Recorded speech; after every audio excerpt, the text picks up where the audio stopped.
All of our mics are muted. All of our mics are muted. All of our mics are muted. Not anymore.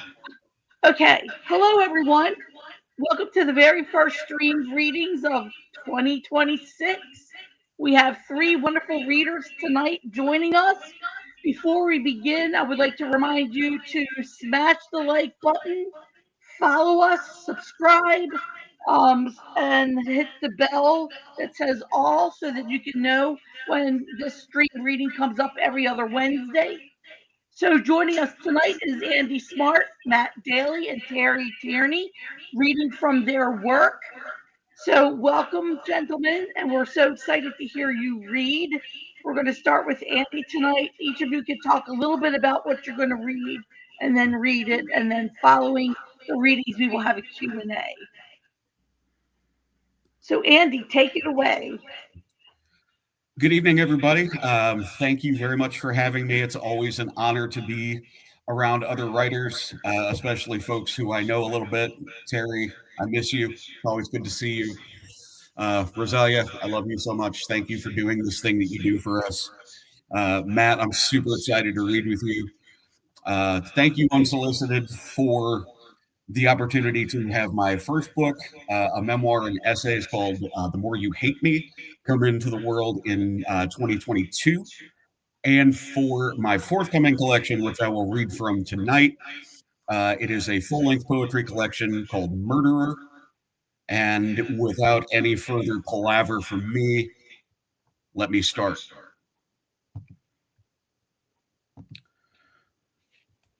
This first poem is called Homecoming in Eugene, Oregon. There was a fire on the freeway and smoke along the guardrail. A minivan crushed smaller than a beer can had its hazard lights on. Someone went to sleep in the maze of gangways between buildings and never woke up. They were not discovered, uncovered, or recovered for a week of sub zero days. It didn't used to be ever this cold.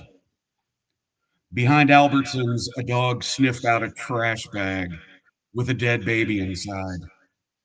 A dead puppy in its own plastic bag floated down the Willamette River. A man went to a bar for something to steady the nerves. TV showed the evening news. Ducks beat Beavers in football 21-3. Gary Snyder's poem about logging towns, slow dances, and great American stupidity comes back to me. Madras is 3 hours inland toward mountains with metaphors named after them. Cheerleaders kick and shout on the TV, "Let's go. I will be late coming home."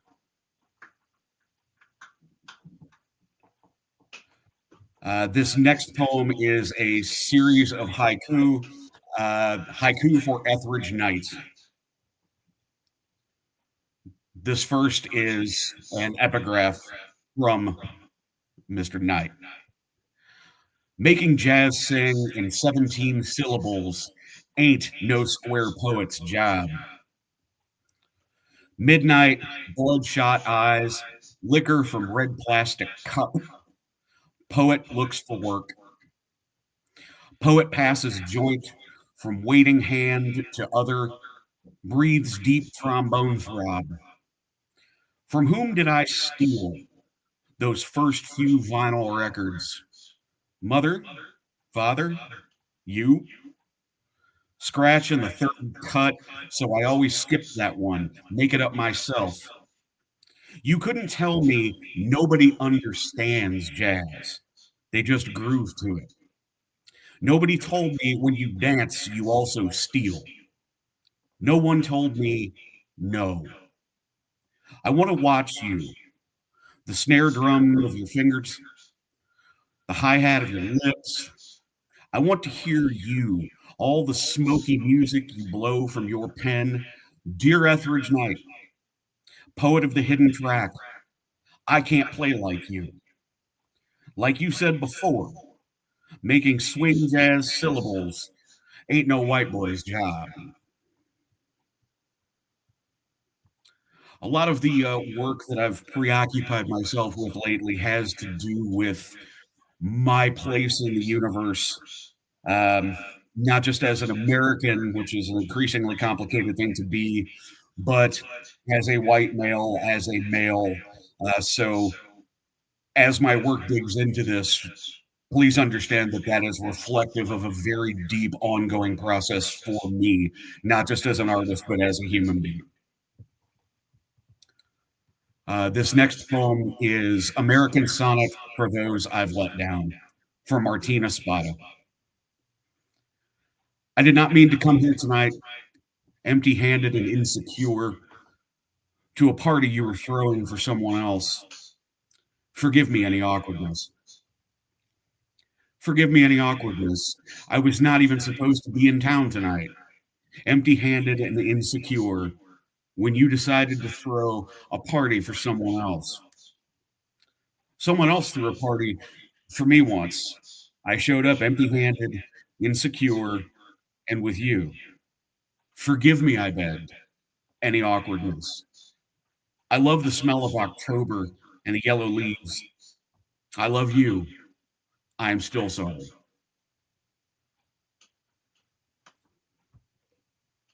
I am going to scroll just a little bit further down here if you will all bear with me.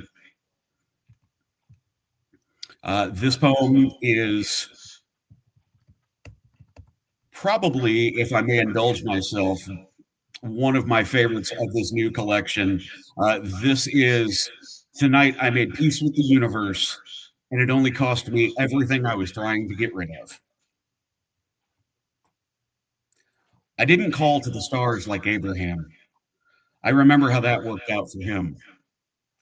I didn't curse myself or hang constellations of prayer among the 7 clouds I could count over Bridgeport, Ohio.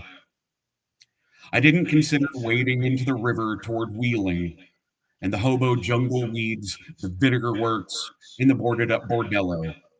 Because who drowns themselves in parasols and someone else's trouble? I didn't have anyone with me, not even myself. Perhaps that was how I did it, whatever it was that I did. Surely no peace like the grass growing around me. As I lay in a field, myself the absence of field, could ever reach beyond understanding. Surely the thimble of my mind would never mind overflowing. I didn't know a thing about the angers of heaven anymore. I didn't remember the decades of the rosary or the decades I spent learning them to begin with. No one, not even the universe, could have been less disturbed.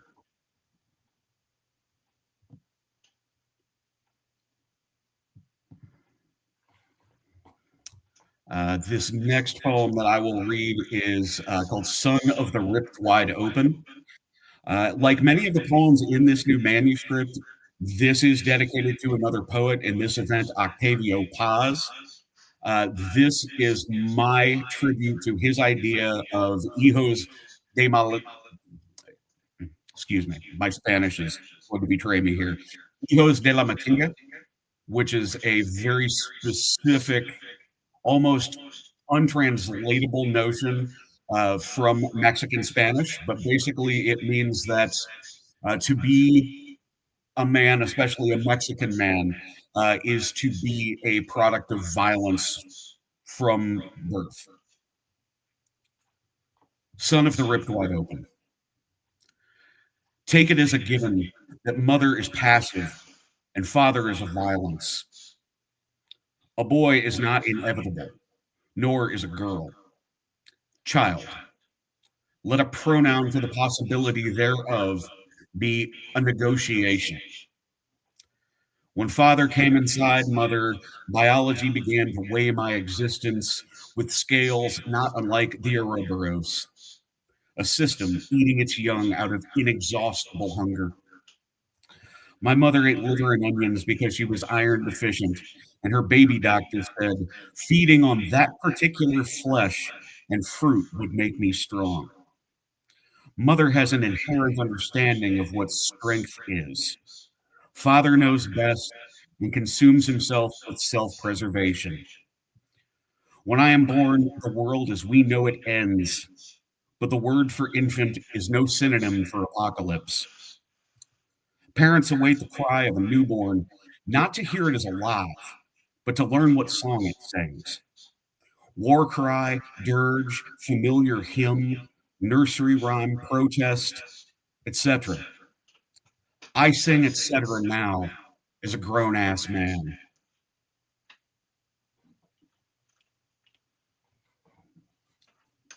I would like to take this opportunity just briefly again to acknowledge that this work is very much a process of self-discovery, and if it comes across as angry or vulgar, that's never my intention. Just kind of an unfortunate or fortunate, depending on how you look at it, byproduct of the self work that went into creating these particular poems. Do you have a copy of the book that you can hold up? So it is actually not out yet. It is going to go Okay. to print, I think, right before AWP. So coming up about the first week of March, we'll have advanced reader copies. And then I believe the book itself will come out in November of this year. Okay, and do you have a cover? You have a cover art that we can put up? So it is not final yet. So Okay, so that's okay. I am But what obligated under threat of death from our beloved summer not to show. okay, all right, I get it. So continue. I'm sorry. I No, was no. hoping you'd be able to hold up some cover art. Let me see here. Let me do this. This is Dear Billy Collins. I've read extensively regarding the literary value of epistle. Have you any thoughts on this? I've been much also about thinking insurrectionist syntax and funky spacing, text occluded for mysterious reasons. And that's when I stopped reading Ovid and began to devour Apollinaire. Literally, I had the poet assassinated for breakfast, then buzzed around the house on espresso. I wonder, Bill, I can call you that, right? If we can take this discussion outside. I've signed up for your master class, see, and I've also read your poem workshop. You understand I've got a conundrum here. Let's lose some lines among the trees, am I right? We can have a memorial service for our unborn geniuses and their horoscopes, write speculative memoirs about their lives as dancing cloudbursts or talking bears or their date night with another poem. Dinner, wine, death as the busboy, hesitation to settle the check. The only reason I don't keep a gun in the house is you, Billy Collins. My neighbor's dog yaps all night and all the godforsaken day, but I can handle that. My mother plays Neil Diamond full blast as she vacuums the living room, and I can handle that too. A gun in the house is to become my father, suicide at a young age, hated by the ones I left behind. I'll take my chances with picnics and lightning. Good advice. Thank you. I'll consider changing the title of the poem we were pretending to talk about, too.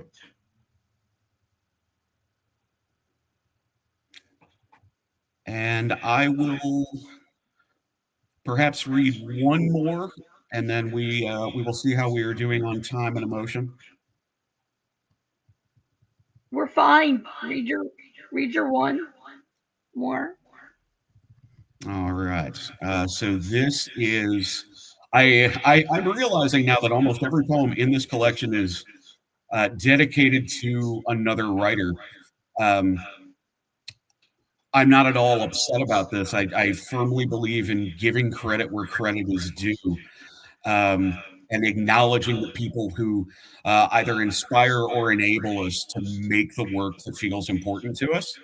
Um, so it is with a great deal of pleasure that I dedicate this to Robert Lopez, who so graciously shares his time with the Solstice program, where I studied for my MFA, graduated in 2020. Robert's also just a great guy and a fantastic writer. So this is for him. What a time to be alive. Winter is a short stack of dollar pancakes melting butter on a lukewarm plate. What I remember from being a kid, it was cold. I felt it. It was horrible. Summer was drinking the sweat from your own chapped lips.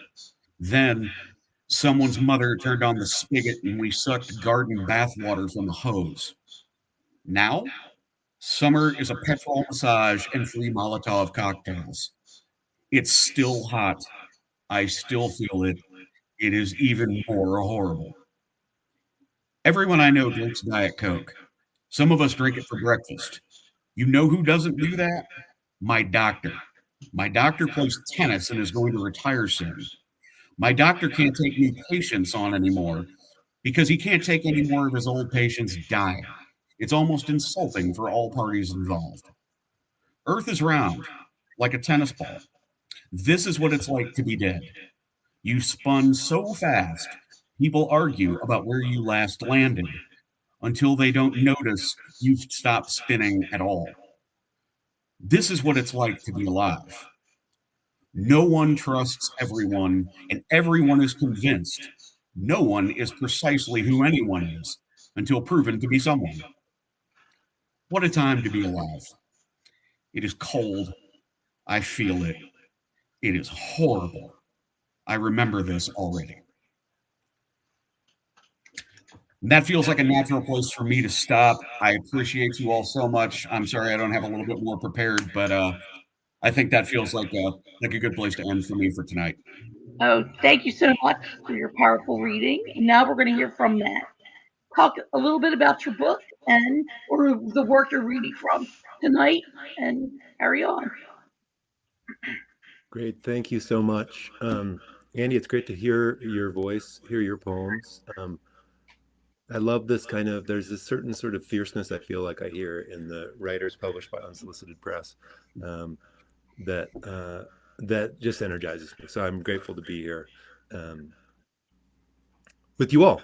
I'm going to read from my most recent book, The Invisible World. There it is in backwards. This was published in the fall of 2024. Um, there's another one coming, but it's not for a couple of years. So, yeah, and I'm going to read. So this collection started as a conversation with an ancestor of mine that I have some take issue with or struggle with, and so was responding to some work of his.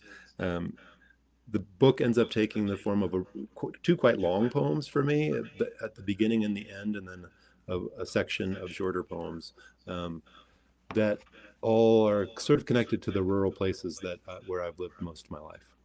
So this is from the opening poem, "The Wonder is Land." We lived where once lived a wicked river, taking time to move stones among stones, lift and let go of trees, carve eddies and braids. All the living things, even me and you, my ancestor, moving in the wicked river. Then your father and other men quarried and, as men do, piled stones along the riverbank, turning that once wicked river into something tamer and more turbulent. Two girls from our subdivision had a father who drowned in that diked river, fetching a lure for a fisherman. That was the first time I understood how a father could wake up in the same house and then later be gone. Now I am a father, and you, my ancestor, were at the oars when a man sprung from your raft when it struck a dike stone. You rowed and rowed after the sinking man whose eyes never closed the whole time he was drowning. But the river and the man together fled you. I have known wickedness and even death, and I have also known the river and its waters almost as well as I have ever known anyone I might call ancestor. We marched through waves of white crystals, altering the trail to mud and then gone. The world went black and white while we marched on. We stopped near where you said there was a lake. All I could do was trust your broad hands and help pitch the tent. We slept the storm into an invitation of passing. We woke into a tabernacle of drifts, a black lake, and ridges that now seemed like jawline flesh. The whole of it felt made for us, made by us, and ready to forget our passage. We gave ourselves to wanderlust and have not stopped. Like winter, our body's stillness is not the same as giving up. We are still like swans trumpeting whitely ahead of our wings into a bright sky, free of the golden figure, if not its light. My ancestor, you taught me how to have faith in my animal self, like a question, currents of answer into melt. You leaned into summer, my ancestor, and became nothing so alive as summer after the balsam root gives the hillsides back to sage. The boy you were with, when you discovered how easily two machine-made things, a rope and a harness, can remain apart from one another, said he would return to that Cliff Rock band, but not before the passing of more than one more rain. He was a stranger to me, and you were just a girl I barely knew then, my ancestor, when I was old enough to be a father, but not yet one. You remained the difference between washing away and soaking in, falling apart and apart falling, even now falling. Most of all of this was in a time when the river carried fewer people, and the dike which held the river in check held the feet of fewer people and their dogs. Imagine again your mother there with both of her bouviers, the dogs trotting and sniffing and shaggy. Your mother gathering cobbles to later watercolor under a magnifying glass with a brush so thin I thought it held just one hair. The precision and the imprecision of land. Imagine her leaving us near the highway bridge, driving the dike down to the green metal gate where she would meet us hours later. Imagine the sun angling a little more toward winter, and us first on the cobble islands and then in the water. We had no raft, but simply our boy bodies, and sometimes a cottonwood snag to offer the current. We gasped, and our blood adjusted, and we floated over schools of whitefish until our shivering drew us back to the dry islands and the first golden leaves. Another passage from the world into our own world, with what was left of the wild around us. Now that you, my ancestor, are far to the west and drawing blood in an urban place, and I have all but forgotten your face, the currents pull us still. When another, much later version of you, my ancestor, oared a raft into the rip-rap current and a man flew against the rocks, and then into the water, you said the drowning man never closed his eyes. I don't let go of the smooth stones much these days, but I can't help but feel the currents lifting and not lifting all around me. It's kind of from the center of this first long poem. And then I just thought I'd read the end of the last long poem. I'm not usually a long poem writer, but somehow this book like led itself to these quite long poems. So this is from Plant Apparition. This time, the extinction event is a profusion of black bear shit slurry worrying the trail. Fingerling branches bow with berry weight before the teeth and lips strip them nearly bare. If I'm not taking off my clothes in the woods, then I'm thinking about disrobing, and the bright pricks of frost or sunlight honing me. Off trail, the rivulet loudens, and the maze of things presents itself as shadows beyond each selection. I am one of those people who was told, turn right, turn right, turn right. I have heard that fruit sweetens after a hard frost. My body, as bodies do, stiffens and softens. The crush of seed flesh in my mouth bitters me inside as if dust. I have fallen face first into claw marks on the coated skins of aspens. Broken branch scars eye me or flit away like waxwings. Some birds become so much fermented fruit they lose the will to flight. Some bears reach past shambled wasp nests and tug the fine branches mouthward. I've been talking with my bare tongue about the speechless places. I have felt their tang fall like a spider thread into my belly. Some cubs let the profusion of fine twigs hold them until all the fruits are pits. Snow will clamp down, and after that, sprouts. I keep telling this story, and yet I cannot identify the species of needled tree I prepared to live my life under. You are by now familiar with the details: child, birthday, trail, two lakes, excitement into a dash up the wrong trail, tall grass, red needles, evening, solitude. I do not remember loving or even reading stories of boys lost in wild places or raised by wild mothers. Instead, I liked the one about the boy who flew an airplane made of bread dough. I never cared where he landed. I know that I felt, whether or not this really happened, as if I could become this ragged life, raised by a conifer I still cannot name, raised on a green slope punctuated by forbs, under branch shadow, and comforted by their red needled duff and cones.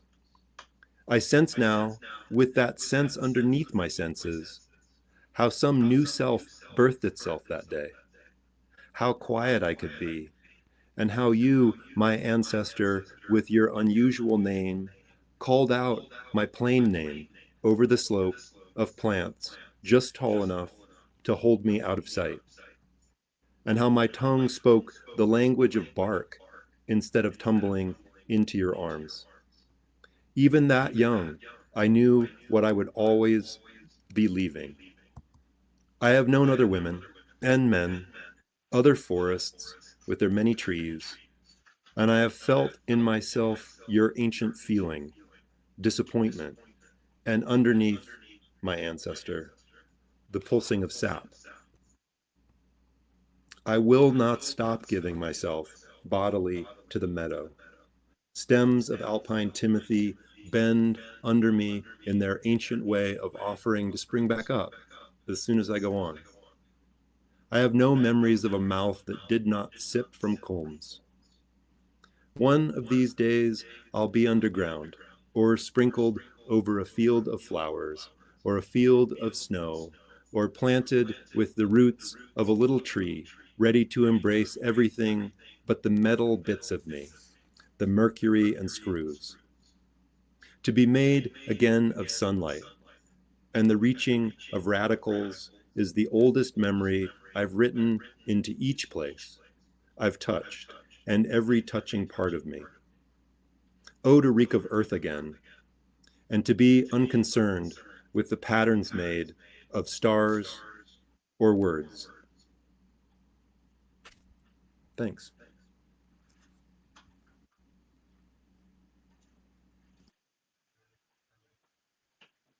Well done. And beautiful imagery. Terry, we're ready for you. Thank you, Rosalia. I really enjoyed listening to Andy. I always love Andy's work, and the same with you, Matt. Um, it's really just It's always such a privilege to be a part of the Unsolicited Press family, and I always feel grateful. Um, I'm going to take kind of a chance tonight and read from a novel manuscript I've been rewriting for the last several years. And Mm. so I thought I'd start out with just the synopsis to give some context. But the selection I'm going to read is actually about a third of the way through, and it's kind of standalone, so that's why I picked it. But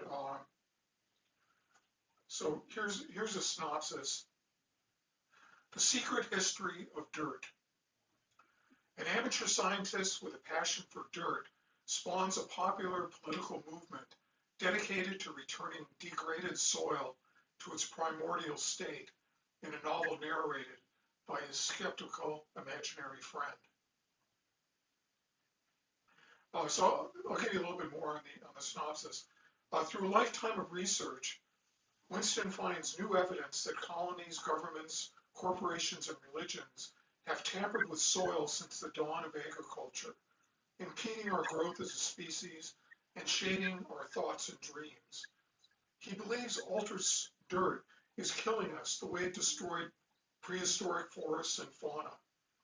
Winston's self-published treatise stirs cult acceptance until a bombastic radio host and other fringe fanatics turn his theories into a national debate, and Winston's cadre of loyalists must defend themselves from lawsuits and supernatural assassins. Meanwhile, his imaginary friend Nori grows in self-awareness, reaching other secret friends and questioning his own destiny if Winston dies. He wonders if he'll become one of the voices he hears in the background of Winston's mind, some of whom contribute to Winston's revelations and others who claim magical identities for good or evil.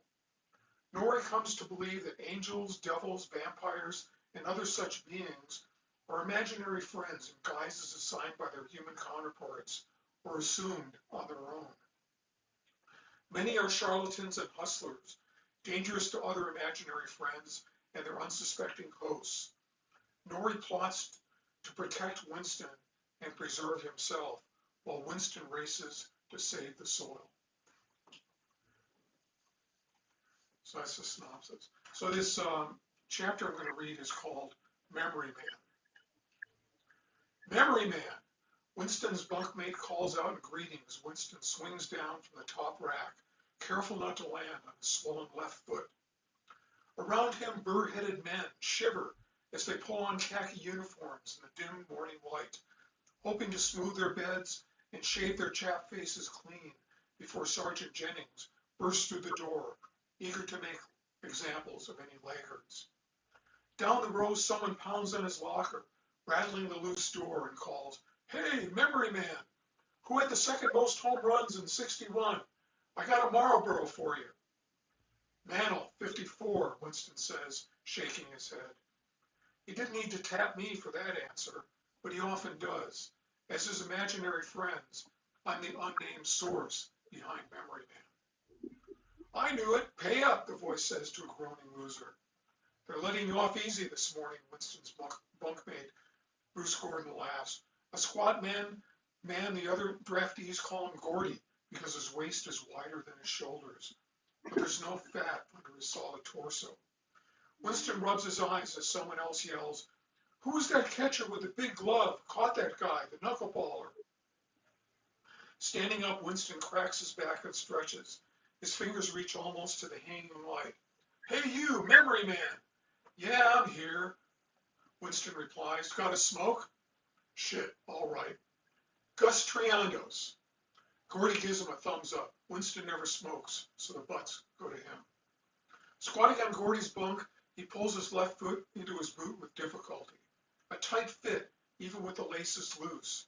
He walks better with boots on, hoping to avoid any sign of a limp, as he always does, but the days of marching with government souls have taken their toll, with the company on a fast track to Vietnam. Despite Winston's withdrawn demeanor, it took him about an hour to gain popularity among the draftees. His imposing stature helped, but the blackjack game on the bus from the airport did more.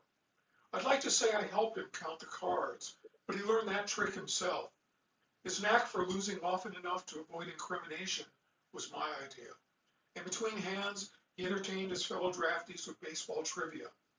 If the Army were a democracy, he would have been elected president.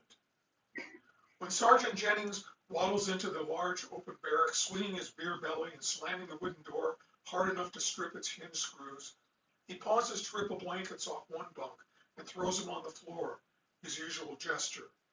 The bunk's owner will be late for breakfast, hanging back to remake his bed. Every morning, the DI chooses one bed to pull apart, and no one can tell which bunk it'll be. They all look identical, devoid of identity, just like their assigned bodies. Jennings continues down the aisle between the bunks and eyes each private up and down like he's shopping for grocery and rejecting each brand. Halfway down the row, he squints up at Winston and sputters in a drawl. Y'all think you're holy shit, you're hot shit? No, sir. The sergeant comes from Boston, but they must give the DI's redneck dialect lessons to make them sound like proud descendants of the Confederate infantry. No, sir, Jennings yells. No, sir. Are you the memory man, Caffrey? No, sir. You lying to me? I know you're the memory man. All the maggots call you that. No, sir, Winston corrects himself. Yes, sir. Which is it? Winston pauses, trying to guess which question to answer. The DI glances down, and Winston tries not to focus on the scaly scalp between the stubble of the sergeant's flat top. It takes discipline for Winston to avoid a smirk, since the DI resembles Mr. Carter, his stodgy social studies teacher from Red Cloud High School. You're as dumb as a fucking cockroach, the sergeant spouts. Answer me. Yes, sir. Okay, Caffrey, fall out. Winston takes a step back, wondering what punishment he received for whatever he did. Push-ups, burpees, standing on one leg. He can't recall any misdemeanor other than his ragged responses, but he's a steady target because of his attitude and his slow gait. The sergeant has threatened the lockup more than once if he doesn't conform. Jennings sends the rest of the company jogging toward the mess hall and turns to Winston. I saw you favoring your foot again. No, sir. Are you lying again? Yes, sir. You're dumber than a cockroach. Follow me. Winston ignores his twinge of hunger and suppresses the throb in his foot as he strides behind the DI, trying to discern where they might be headed. He touches me for help, but I can't read the destinations from the sergeant's cluttered mind. Just a thick curtain of alcohol and distressing images of battle carnage. Jennings is smarter than he lets on, but he's closed off like a fresh tomb. They turn down an asphalt walkway, decorated with dying cypress shrubs, shaved flat like the DI's haircut, and enter a door marked Battalion Headquarters. Jennings orders Winston to sit in a plastic chair while he ducks into an office behind the private first class, who sits at a desk with nothing on it but a coffee cup, not even a typewriter. Winston wonders if the private has already finished his work for the day if he keeps it all in his mind. He decides to risk breaking the church-like silence to ask the private, but he hasn't time before Jennings leans out the door and waves Winston inside.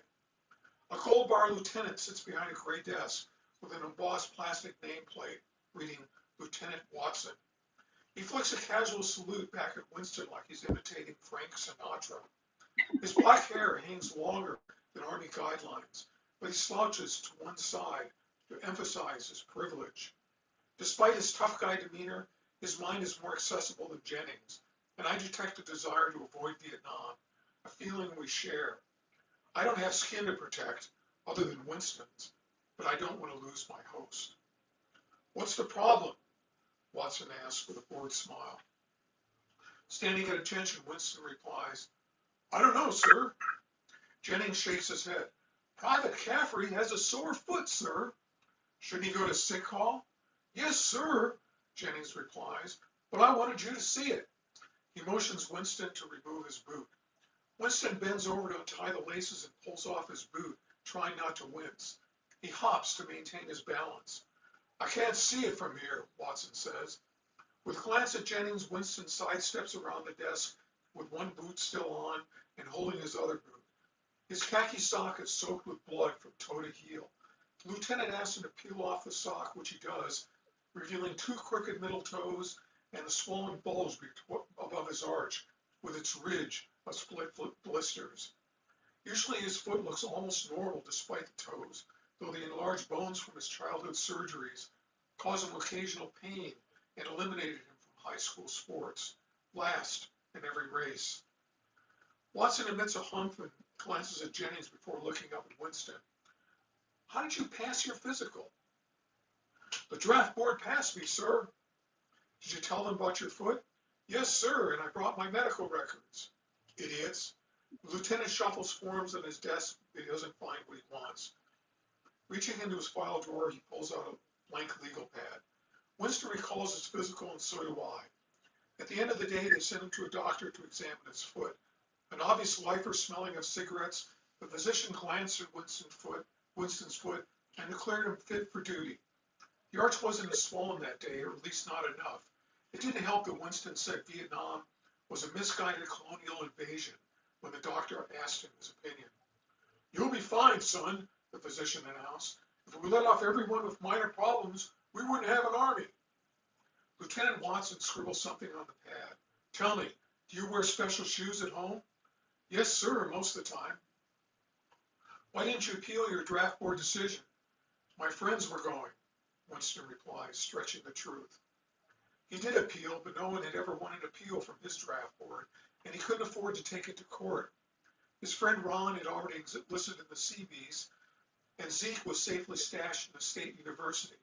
Winston decided to bulk up his savings by working and delaying college. Big mistake. He probably wanted to get away from home. They all do, Jennings chimes in. Right, Memory Man? They call him Memory Man. Memory Man? The lieutenant chuckles. You should have remembered you were disabled. No, sir, Winston stands at attention as best he can with one bare foot. He means yes, sir, Jennings replies. He can't get it right. Winston shakes his head. No, I mean I'm not disabled, sir. His voice rises loud enough to draw a look from Jennings. Watson smirks and rips the sheet off his legal pad. The colonel goes apeshit if we recommend anyone for discharge. He flashes a condescending grin. So, Memory Man, who was the Queen of France before Marie Antoinette? Before I can stop him, Winston blurts, the king's mother. After a deafening pause, he adds, Sir. Jennings fights to erase his grin. Rising in his chair, Watson chants, Get the fuck out of here. When Winston bends to pull on his boot, the lieutenant points toward the waiting room. Winston limps out slowly, and Jennings shuts the door behind him. He plops into the plastic chair and declines the offer of a Band-Aid for the private, who can't stop staring at Winston's foot, as if it were a battlefield wound. It looks bad enough, but Winston's more worried about catching up with Gordy and his company, hoping he can make it through another day of marching. He doesn't consider how the lieutenant might have been more sympathetic if he hadn't wised off. Winston has little patience for petty authority, but I can't resist the challenge of trying Watson's tidy mind. When Winston hears laughing in the office, he assumes the lieutenant and the DI are planning a just punishment, probably long and sleep deprived, hopefully not the lockup. The private stares at his bare desk like he's reading the scuffed gray paint. Finally, Jennings squeezes through the door and Winston stands. The sergeant's smiling, so Winston hazards a casual comment. I hope the mess hall is still serving. Not for you! Jennings glances at the ceiling as if he's thanking the fluorescent lights for his good fortune. You ain't my problem anymore. Winston grimly awaits his verdict, which sounds like the lockup. You're going home, boy. Lighten up. The sergeant grins and cups his hands to muffle his voice. The king's mother. I'll remember that. Winston jumps up awkwardly in mid-sheer, favoring his foot and upending the plastic chair which clatters loudly on the floor. In the silence that follows, they stare at the chair, as if Winston shattered a priceless vase. But Winston quickly remembers that his pending discharge gives him immunity from discipline. He bursts with joy and the sergeant joins in. Even the private cracks a wide smile while cautiously watching the lieutenant's door. Thanks.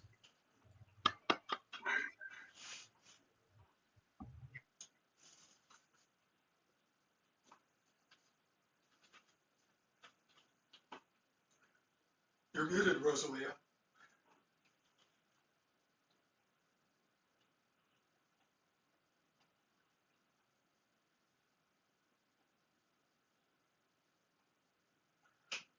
Rosalia, you're muted. I am so sorry. Three powerful readings tonight. So I want to ask all three of you what inspired the work that you wrote tonight. I found it interesting that both Andy and Matt's work were exploring inner selves, but using nature to do so. So, what inspired, and Terry, yours was just riveting. So, what inspired your work? And we'll go again in alphabetical order by first name. Um, I would love to say that I had a grand plan behind what I read and how I structured those pieces together. Um, I tried to read things that felt necessary to me today. Um, with everything that is happening, the global dumpster fire that we're all aware of, I wanted to read things that felt urgent and that may disrupt my own comfort rather than just reading things that I've read before or at least things that I've been sitting with for longer than some of these poems. A lot of these are relatively new. Um, it goes back to the old no surprise for the writer, no surprise for the reader. So I wanted to see what putting some of these in the air among other writers and people I trust. I wanted to see how that felt. Well, your image of drinking water from the hose, I think a lot of people can relate to that. I have to say, a lot of Growing up people. as a little South St. Louis redneck kid was not all bad. Also, you used, I remember distinctly one poem talked about summer and winter, and also Hmm. Matt's work also talked about the landscape, I think, with winter. So, how did you come to that image of, summer being hot, winter being cold? I mean, you sort of infer without saying it to climate change. So I didn't think of that actually. The short, simple, honest answer is Robert Lopez gave a reading my first grad school residency, and he's hilarious. He began this story with, "It is cold. I feel it. It is horrible. This is what it's like to be alive." And that's always stuck with me. And I just kind of started free writing and free associating from there. And I thought, well, everything has an equal and opposite reaction. So obviously you have to go to, well, then what does heat do? Both literally and metaphorically. Well, that's wonderful. Matt, what inspired your long poems? You said you don't usually write long poems, so something had to inspire you to choose that form. Um, yeah, actually, the initial impulse of those poems was responding to these texts of this ancestor, a literal ancestor of mine, um, that I thought was going to be a very different kind of a book, and then it quickly became these meditations on different parts of the my experience growing up in rural places and wild places, and how like the natural world, which in the ancestors' work is very much like the dwelling place of evil, or that for me it was always like the place of comfort. And so the responses were actually kind of short, but once I started working on the collection, um, there are all these little threads through the short responses that that just invited themselves to end up as these longer poems, really. Especially because there's that section that focuses a lot on kind of landforms, the beginning landforms, and sort of geology and weather. And so it's these like big systems, and so that made sense. And then the last section is all like there are linkages around like the plant world, um, and so that also felt like it made more sense for all of that to be connected to as a whole piece. Hmm. Although you can't see it, you can't hear it really.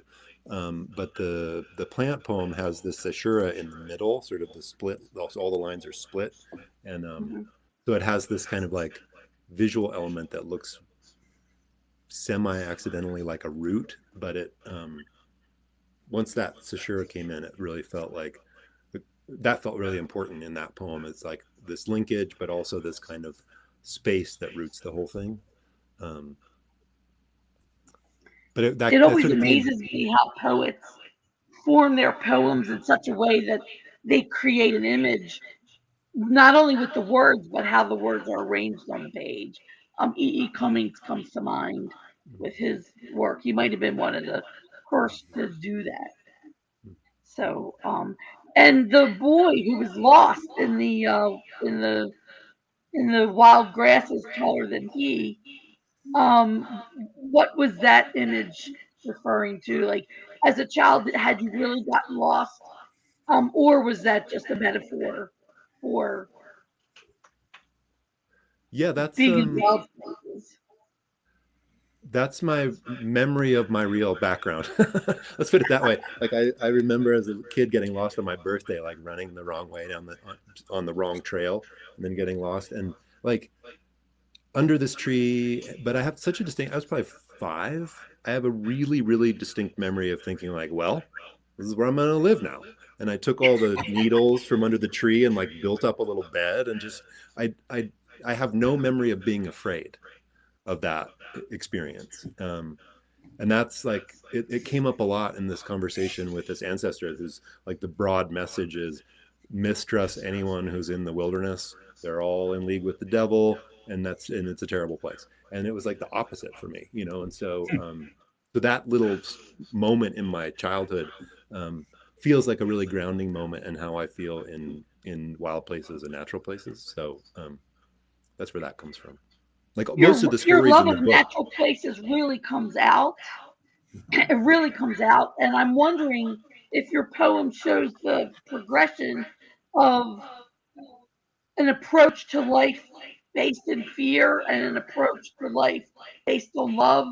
Fear being don't trust anyone in the wild, love being it's all beautiful, kind Hmm. of, and unafraid.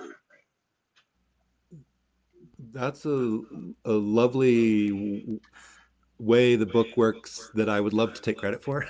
But I don't know. I mean, I think for me it is like a place of love, but also hopefully like in those sections that there's like very real tragedy and difficulty, and there are some other parts in the poems where some really really hard things happen, and so not that it's like a Eden. I wanted to stay away from that. Like I didn't want to have sort of the evil wilderness versus Eden, but like it's just the real living world, and I feel most Mhm. alive in the living world is sort of I think broadly what the collection is about, which is not what I thought it was going to be about. I mean, it was like a great. I loved Andy what you were saying, like how the act of composing a collection of poems is like this combination of self discovery and also an offering out. It very much felt that way. Um, as did your poems. I thought that like that deep, vulnerable self investigation like felt really like a gift offering to other people too. So yeah. Well, also it's universal because probably other people, regardless of their gender, may feel the same way, but maybe not voice it or don't have the words to voice it. Terry, I loved your story. Yeah. That was really interesting. So, talk about the inspiration behind that. Yeah, thank you. Well, I'm deeply concerned about the environment. That's come out in my poems, that I've published and stuff like that. I think some of you heard those. Um, and but I've also been very interested in, um, the subconscious, and what we call, our conscience, what we call, saints speaking to us, what we call inspiration, and I really do believe there's there's kind of a collective consciousness, that has Hmm. historical aspects also. And probably some of these things I'm saying will get me committed someplace, but that's that's okay. I'm writing it out, so I don't need to go to therapy. But in any case, so what if all these things are interconnected? And what if what we consider to be the real plane that we're operating on is also communicating with other planes at the same time? And there's interaction between the subliminal and what we call the present consciousness or whatever. And so that's kind of what was behind me telling the story in this way, that there's several levels that you can read a story, and it's been interesting for me to tell it that way. You got the army stuff down pretty good in terms of, like, I'm a civilian, I've never been in the military, but I believe that everything in that scene was true and real. So how did you channel that? Well, yeah, I was in the service, but Oh, thank you for your but service. yeah, yeah. Well, so I experienced, but nothing. I didn't experience anything like that. Um, not directly. I mean, I was in boot camp and stuff like everybody else, but the that particular chapter, um, I decided in this novel, my previous two novels, did have a big Vietnam element in them. Because that's of course part of my personal memory. But I decided in this one that I wanted to have a character who was developing without so much of the direct war influence, because I wanted this whole idea of the environmental aspects that he comes to be part of, and the development of his subconscious, of his imaginary friend and everything. I wanted that to have kind of other beginnings and other different threads. And so I decided to write this chapter, which kind of explains why he didn't end up Go in into the service. Vietnam. Yeah, but at the same time, try to make some statements about the government and other aspects of that time Well, period. ironically, Agent Orange was used in Vietnam, and now there's all kinds of toxic. It's considered a toxic exposure now, and I think they found out shortly after people who had been exposed to Vietnam returned that they had babies that were either born dead or born deformed and then died. So now there's a whole big push to get veterans who were exposed to toxic exposures to get more their benefits and tested in health and all that stuff. So Yeah, with the well, I think environment, I think it's really true that we've had so many environmental disasters. We keep fomenting more. It seems like, but there's more subtle things that I've read about that really kind of things like that. Well, the stories kind of centered in Minnesota, where I grew up, but it used to be that was all vast maple forest, from from the confluence of the rivers all the way up to what is now Canada, and now it's all pine.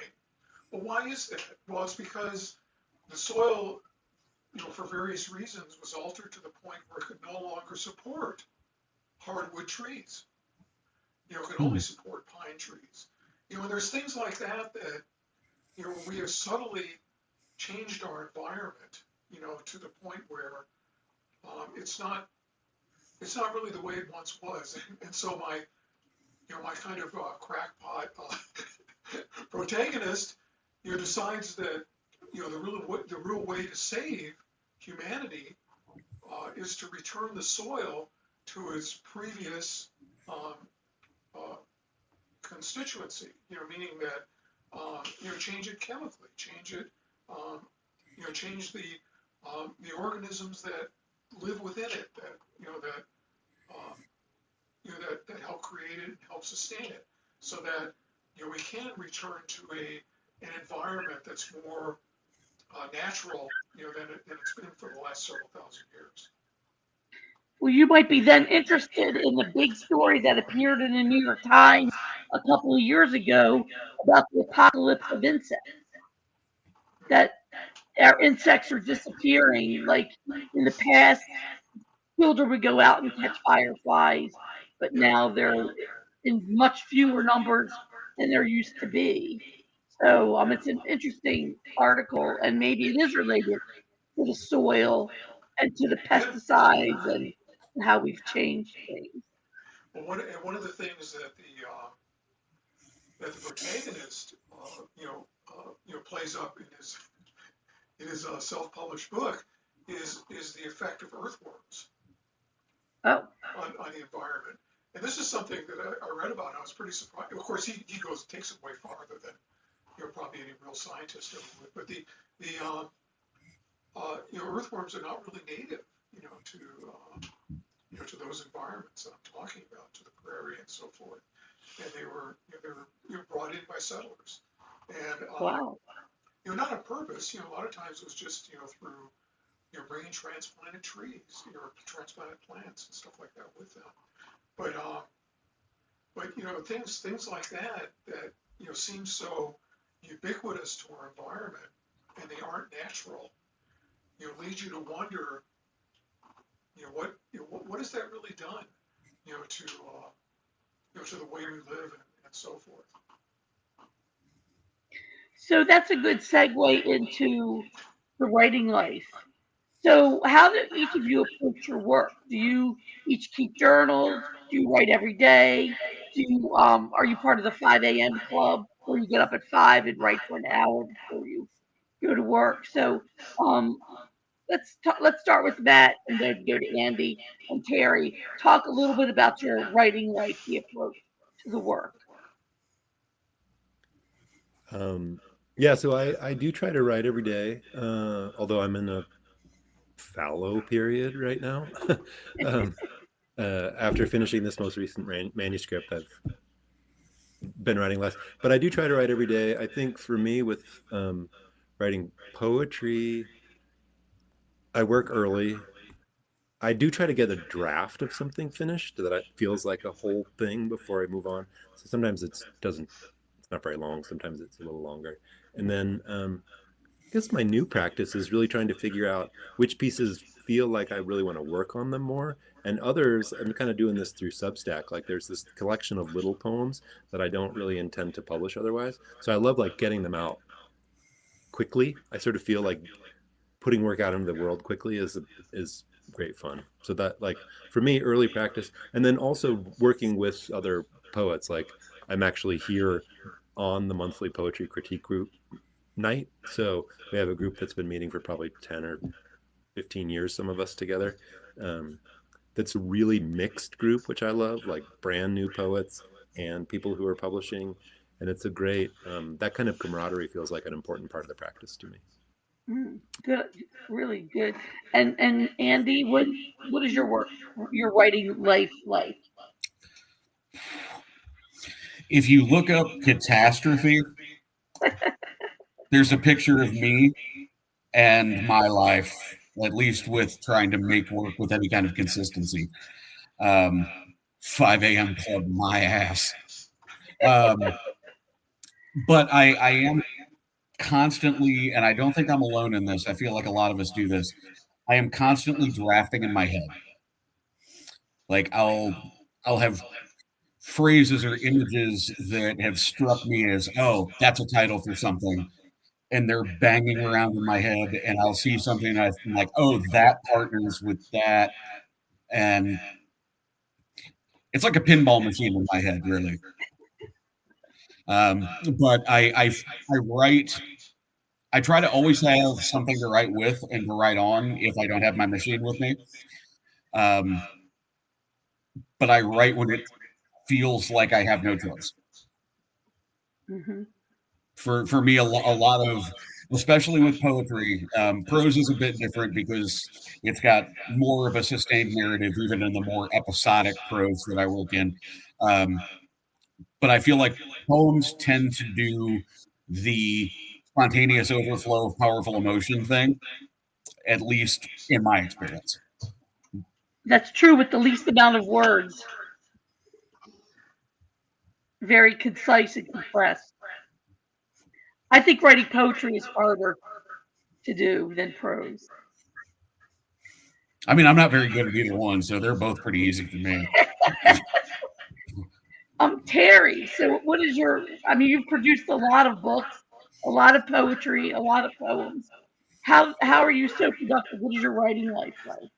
Well, I try to write every day, and I think I almost have an emotional need to do it. Like I said, I'm trying to stay out of therapy. So, um, but it's with and I kind of go along with what Andy said. With fiction, I tend to because I write both poetry and fiction. Um, you have more of an idea or a structure that you're writing to, so it's easier for me, like from day to day, to put it down and pick it up the next day, that kind of thing. But also find that poems, if I get an idea for a poem, I just drop everything and go with it. Because usually, a poem is based on a thought stream or something that just needs to get out. and so that and I typically Wise, try to, wise words. yeah, I try to, so I might write a poem, or at least have a draft poem every once a week or something, or one that I'm working on each week. But then fiction pieces take longer, and then of course I do other things. I try to read a lot of journals and stuff like that.